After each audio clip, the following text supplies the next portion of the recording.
जब देखा पहले पहले गाने आए कि हमार जेठ हुए। अच्छा जब पहले पहले गाने आए तब के बाद बतावत है नहीं।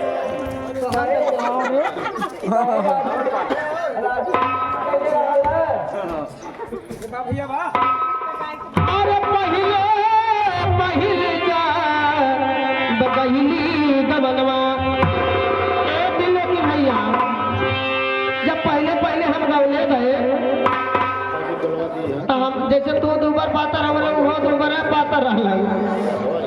हर पहले पहले जा बगैली गबनवा अरे पतर बाल माँ बिल्कुल तोहरे खाली रहला। पतर बाल माँ तराख पलकल की छैया पतर बाल माँ पलकल की छैया पतर बाल माँ।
अरे दूसरी बेर जब हर गहली गबनवा ओ पतर बाल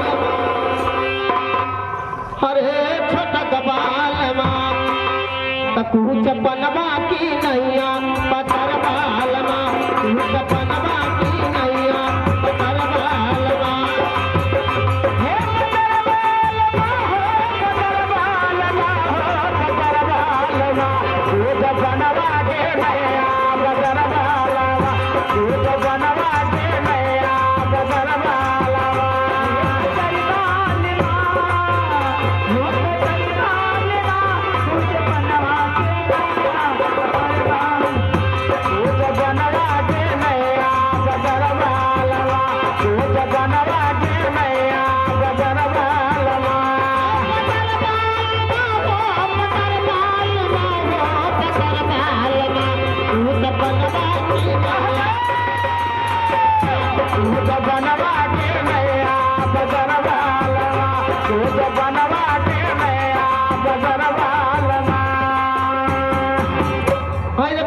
भैया 21 रुपया लेके अरे बहनी तीनों की भैया ना आंगन भैया ना वो खलीफतपुर वाला वो तो बहनी रहती है एक तो करिया हमारा ऊपर से भीतर रहीले ये बहनी है जब तिसरकी बेर गवने गए कहाँ बताई बहनी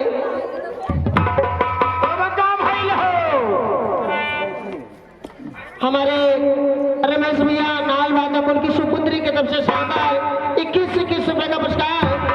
बच्ची जहाँ भी रहे रंगों में चला साल रहे बच्ची को आशीर्वाद है ए बहनी है का जब हम तिसरकी बेर गवने गए तब काम कोई हमने नौज न गती हो अरे तिसरी बेर जब अरे गहली गवनवा अरे तिसरी बेर जब अरे गहली गवनवा बता दे अरे बहनी बतावा तक गोड़ों में जब रहेगा जब हमार गोड़ छोड़ने कभी आए भाई गोड़ में चिका पानी कूट धनवा